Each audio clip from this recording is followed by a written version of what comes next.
News 8 is your local election headquarters, and tonight, the two candidates in the Monroe County Executive race debated one another, taking on a host of issues from immigration to law enforcement. Jatira Marsh was there and joins us now in studio with what they had to say. Jatira. Adam, tonight was the only time incumbent Adam Bello, a Democrat, will be facing off against his opponent, former Gates Town Supervisor Mark Assini, a Republican, in a televised debate. And the two wasted little time criticizing each other's record.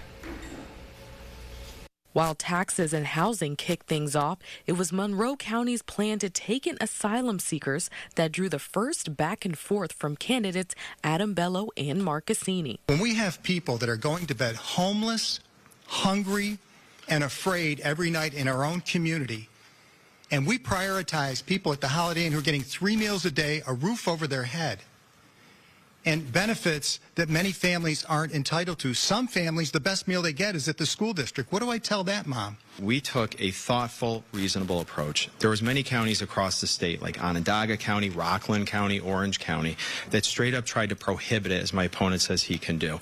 All that ended up happening was those counties spent a lot of money in legal fees, and asylum seekers were relocated to their counties anyways. Then came the opioid epidemic. You broke a record in 2021 for the most opioid deaths ever in Monroe County.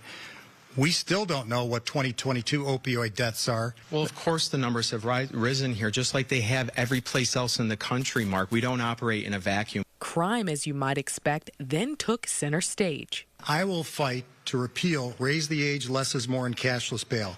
Mr. Bello is beholding to his political party that put these laws in place. That's why he hasn't gone out and asked for their repeal.